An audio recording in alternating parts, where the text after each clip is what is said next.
England in the age of Elizabeth was a land where mercy seldom walked the streets. Justice, if it could be called that, was not a quiet affair sealed in parchment or whispered in chambers of law. It was a spectacle, a brutal sermon preached in blood and fire before the eyes of the people. To be condemned was not simply to meet death, it was to be undone, to be torn from memory as flesh is torn from bone. For here, in this kingdom of iron resolve and trembling faith, the scaffold was no mere instrument of execution. It was a stage, a theater of cruelty, where pain itself was dressed in ceremony, displayed as a lesson, and prolonged as a warning to all who dared to imagine dissent.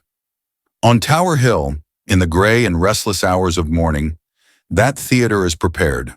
Clouds hang heavy, muting the pale light of dawn, casting the city in tones of ash and steel. A murmur rises from the crowd, merchants tightening their cloaks against the chill, mothers clutching their children close, apprentices whispering into one another's ears with a mixture of awe and dread. Soldiers stand in formation, halberds upright, their faces carved from stone. They are not merely guards but ushers of this grim performance, ensuring that no eye dares turn away and no voice dares rise above a whisper. At the center of it all, towering like a monument to terror, stands the scaffold. Fresh timber, stained by the memory of blood long since spilled, stretches toward the bleak sky. Beside it, 4 horses snort and stamp their hooves against the frozen earth, impatient as though they too sense the role they will soon play.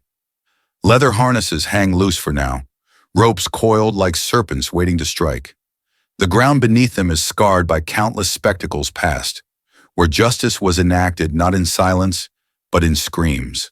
The people remember. They always remember. They have seen men hanged until life dangled by a thread, eyes bulging, tongues swollen, bodies convulsing in desperate defiance of breath. They have seen those same men cut down alive, gasping on the earth as executioners worked their knives with a surgeon's cruelty, opening bellies to the air, spilling entrails that steamed in the cold morning like some unholy offering. They have seen hearts, crimson and quivering, raised aloft before the multitude, held not as sacred relics but as trophies, tokens of power, symbols that the crown's reach extended not only over flesh, but over memory itself. And so the scaffold looms now, not as wood and rope alone, but as a memory made flesh, a promise renewed with each execution. The people know what awaits, and yet they cannot stay away. Horror draws them as surely as faith draws pilgrims. Some come to mock, some to tremble, some to teach their children the price of rebellion. All come to witness. For in Elizabeth's England, to witness is to obey, and to obey is to survive. Today the name whispered among them is John Felton, not a noble, not a general, not a conspirator with armies at his back. No, he is but one man, yet a man who dared. In the dead of night he fastened the words of Rome itself upon the Bishop of London's gate. The Pope's bull, excommunicating the Queen, stripping her of divine right, commanding her subjects to withhold obedience. To pin such words in the heart of the city was to pierce the very heart of the crown. It was an act of faith, yes, but also an act branded as treason. And treason in this age is not punished with a clean blade or a swift mercy. Treason is answered with unmaking, with the theater of cruelty in all its dreadful fullness. The crowd shifts, murmurs thickening as the soldiers prepare. Some avert their eyes, unable to watch, yet unable to leave. Others lean forward, hungry for the spectacle, eager for the story that will ripple through taverns and marketplaces for years to come. Children peer through the forest of legs, their young minds stamped with images that will haunt their dreams. The air is heavy, charged not with hope or prayer, but with anticipation, the kind that precedes a storm. Somewhere beyond the scaffold, the bells of London toll faintly, their iron tongues reminding all that life goes on, even as one life is about to be erased. Yet within this square, time seems to hold its breath.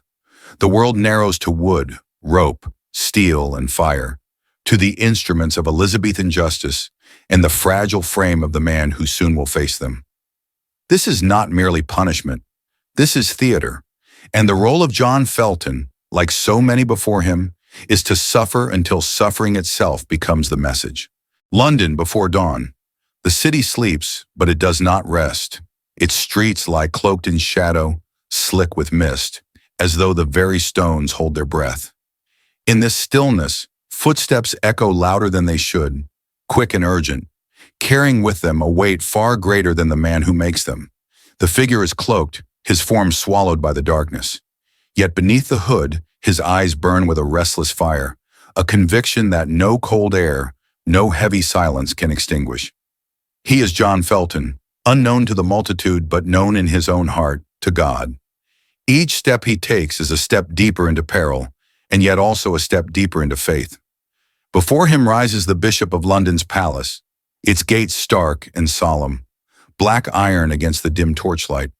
To most, these gates are symbols of order, guardians of a realm held firm by crown and creed. To Felton, they are something more. They are a canvas upon which truth must be written, no matter the cost. From beneath his cloak, he withdraws a single parchment.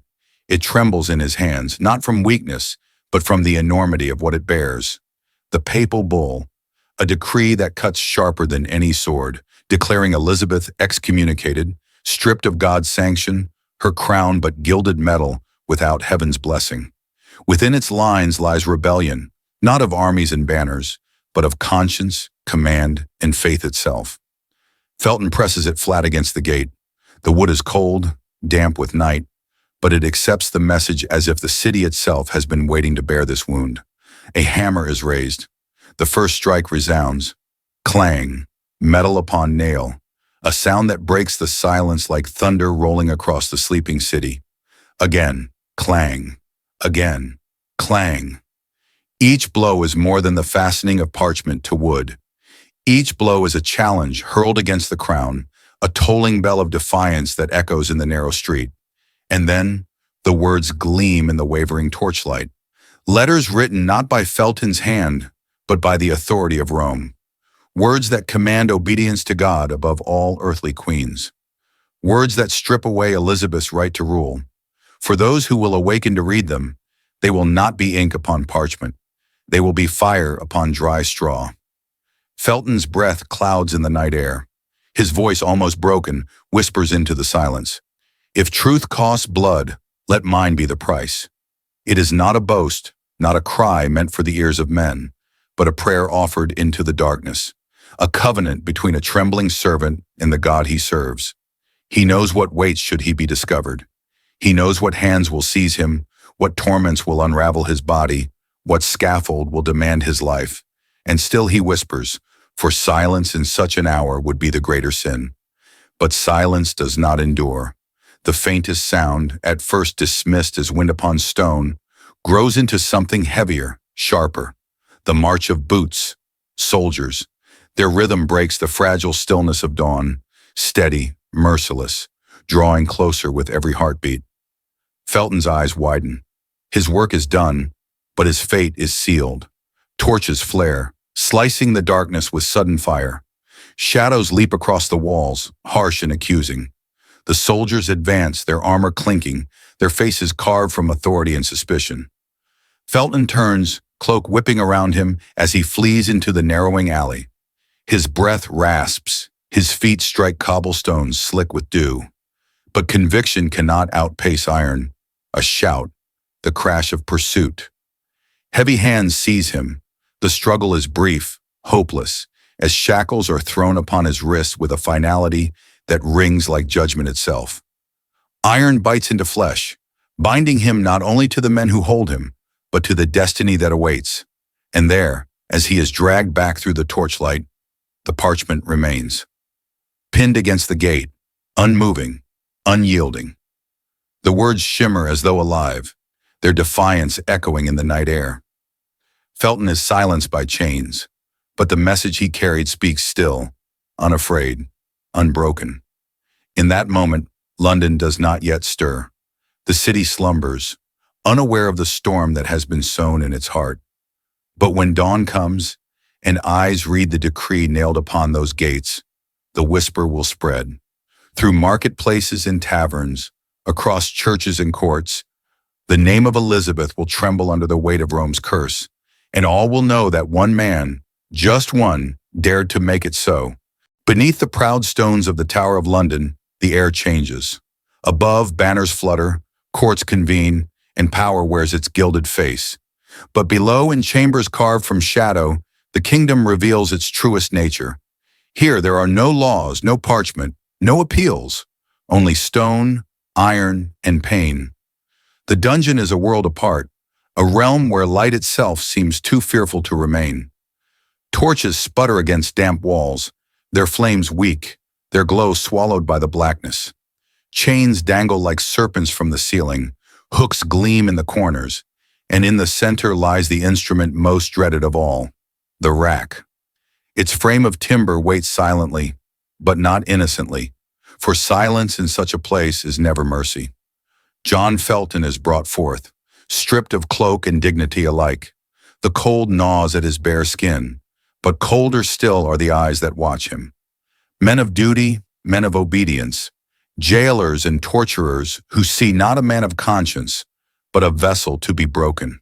They fasten his wrists, his ankles, binding him in cruel symmetry. Wood creaks, rope tightens, and Felton lies stretched upon the device as though he were a sacrifice upon some pagan altar. Then with a gesture almost casual, the torturer lays hand upon the wheel. Slowly, deliberately, he begins to turn.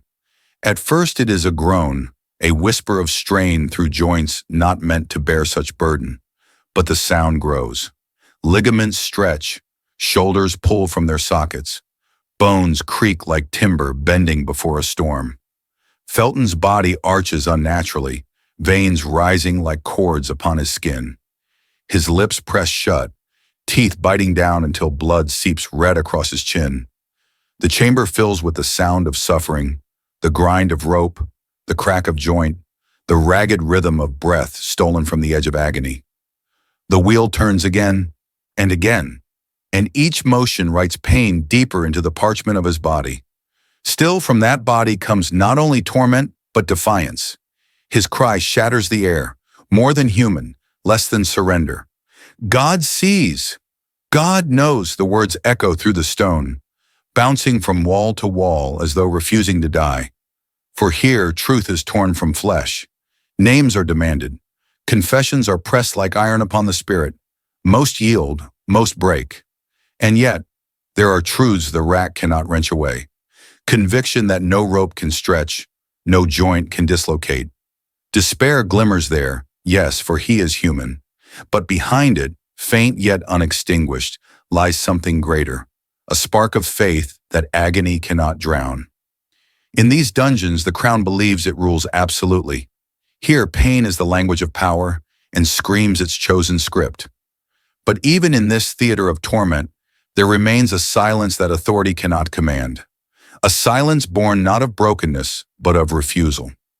Felton embodies that silence. His body may bend, his bones may break, but his truth stands unyielding. The rack turns once more, and with it, time itself seems to falter. The chamber is filled not with triumph, but with a question. What is the strength of a crown if it must drag its enemies apart, joint by joint, to secure obedience? What is the worth of power if it trembles before a single voice crying out to God? In the dungeons of the tower, justice wears the mask of cruelty. Here men are unmade, their bodies shredded until their souls lie naked. And yet, even in this place, even on the rack, John Felton shows that some truths cannot be broken. The Hall of Judgment is not a sanctuary of truth. It is a stage where power dons its robes and parades itself as justice.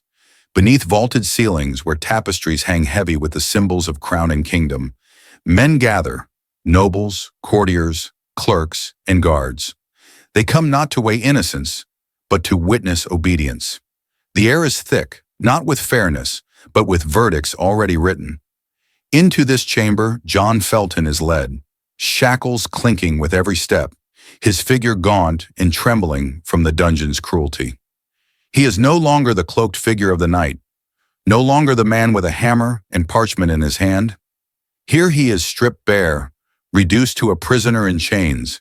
Yet even in weakness, there lingers upon his face the shadow of defiance, the faint fire of a man who still knows what he has done and why.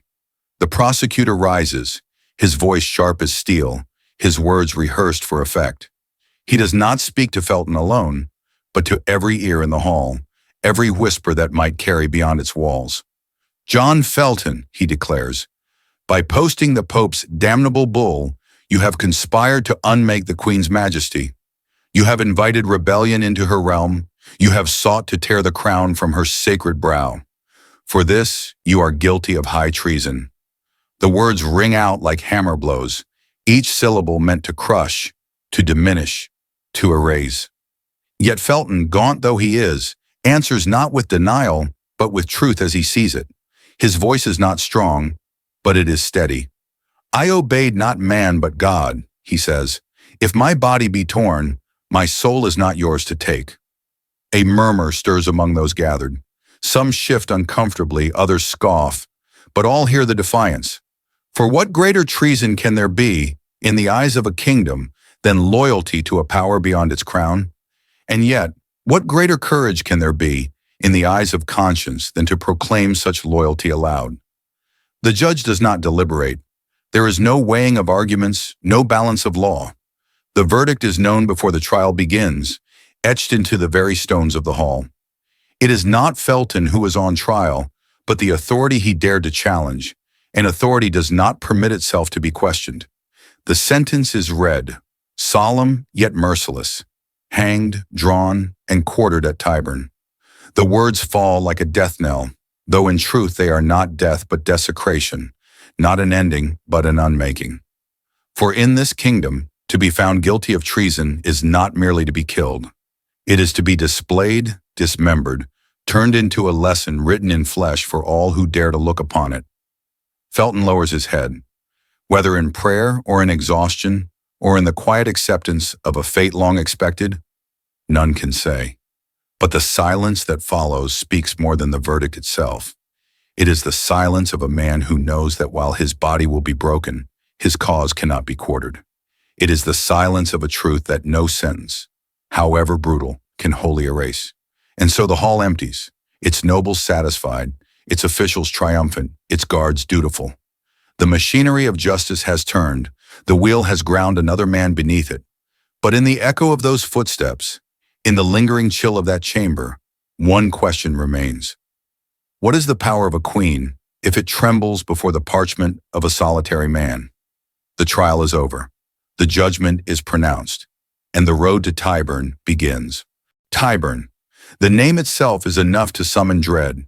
For generations, its soil has drunk the blood of traitors, thieves, and martyrs alike. It is not merely a place of death, but a theater where the state stages its most terrible sermons.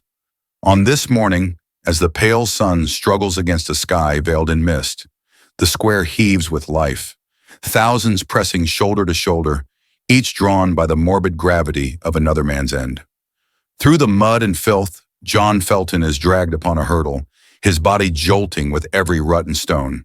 The crowd jeers, their voices rising in a cacophony of curses, some spitting, some pelting him with stones. For many it is not enough to see justice done.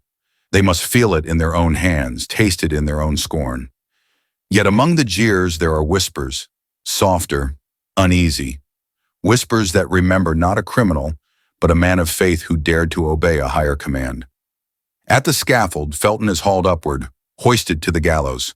The rope encircles his neck, coarse and unrelenting. A hush falls, heavy and expectant, and then the trap gives way. His body drops, jerks violently, legs thrashing as breath is stolen. Eyes bulge, tongue swells, the gasping convulsions of a man caught between life and death. But Tyburn does not permit the release of death so quickly. He is cut down while still alive, collapsed upon the earth, chest heaving, lips gasping for air like a fish pulled from the sea. The executioner approaches, blade glinting cold in the morning light. He kneels not as healer, but as butcher. Steel flashes. The belly is slit from chest to navel. A swift and merciless stroke. A scream bursts forth, raw, primal, too deep to be mere voice, too human to be ignored. Steam rises as entrails spill across the dirt, glistening in the chill air. The stench mingles with iron and smoke, and the crowd recoils even as they stare, compelled by horror they cannot turn from. With deliberate cruelty, the executioner reaches within, seizes the still living heart, and wrenches it free. Crimson and quivering, it is lifted high before the multitude, a grotesque relic displayed as proof that power does not falter, that rebellion ends only in ruin. The crowd gasps. Some cross themselves. Others cheer.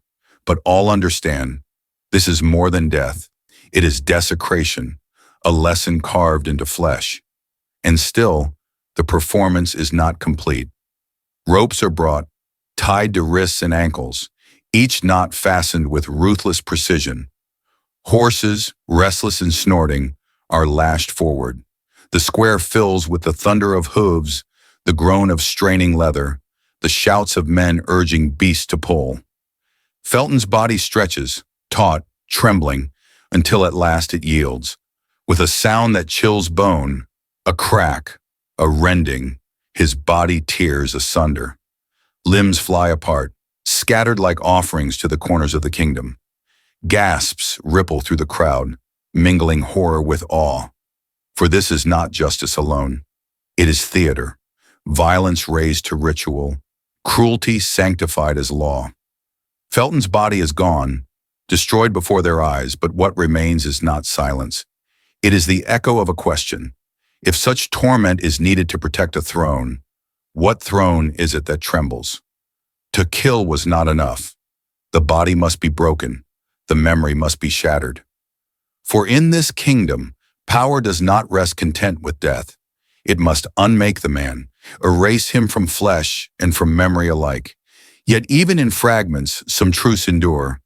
Though the body be torn, the defiance that gave it voice lingers still, in whispers, in shadows, in hearts that refuse to forget. Evening descends, and with it comes a silence more terrible than the screams of morning. The square of Tyburn, once alive with the press of thousands, now lies empty, save for the stains that mark the ground. Dark patches of blood seep into the earth, refusing to vanish, as if the soil itself has become a witness unwilling to forget. The scaffold looms still, stark against the fading sky, its timbers now soaked with memory as much as with gore. Soldiers go about their grim task. They are not merely cleaners of a scene, but heralds of authority, dispersing fragments of terror across the city. Felton's head, severed and lifeless, is mounted upon a spike and carried to London Bridge, where it will leer forever over the waters of the Thames. His limbs, torn and scattered, are nailed to the city gates, grotesque sentinels meant to greet every traveler with the promise of the crown's vengeance. Each fragment is not only a piece of flesh, but a proclamation. This is the fate of those who challenge the majesty of Elizabeth. And yet, beyond the official theater of cruelty, another theater begins to stir. In taverns where ale flows and voices drop to whispers, his name is spoken with a dangerous reverence. The story of a man who dared to pin the Pope's bull upon the bishop's gate passes from mouth to mouth, distorted perhaps, but never erased. In alleyways where the poor huddle, his fate is retold not as treachery, but as defiance. Mothers hush their children to sleep with warnings of his courage, some to caution, some to inspire. In the shadowed corners of the city, priests risk quiet words, invoking his suffering as both warning and martyrdom. For one man's ruin can serve many ends, to terrify, to instruct, to inspire. The state may claim him as traitor, but faith may remember him otherwise. The line between the two is as thin as the whisper of a candle flame in a draught.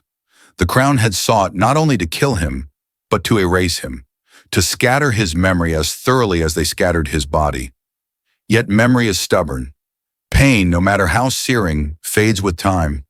The details of horror slip away. But defiance, the audacity of a single act, endures. It travels in stories, in glances, in unspoken prayers, impossible to bind with rope or silence with steel. So it is that, in the quiet after the storm, Felton remains. Not in body, for his flesh has been torn apart. Not in monuments, for no stone will bear his name. Not in chronicles, for history is written by those who survive. He remains instead in the murmur of the people, in the shadowed alleys of London, in the uneasy conscience of a nation that must ask why such cruelty was required to destroy him. London stretches outward, shrouded in twilight. Smoke drifts lazily from chimneys, markets fall silent, and the River Thames flows on, dark and eternal. Beneath its waters, reflections of the city flicker and dissolve, as though history itself resists holding a steady image. The head upon London Bridge glares blankly across the water, but even its fixed stare cannot silence the whispers carried downstream. John Felton was meant to be forgotten, torn limb from limb. Yet memory is stubborn. Pain fades, but defiance endures. And in the silence after the scaffold, his shadow remained. And with that, the story recedes into silence. The scaffold darkens into silhouette. The city fades into shadow, and only the river moves, carrying with it the weight of all that has passed.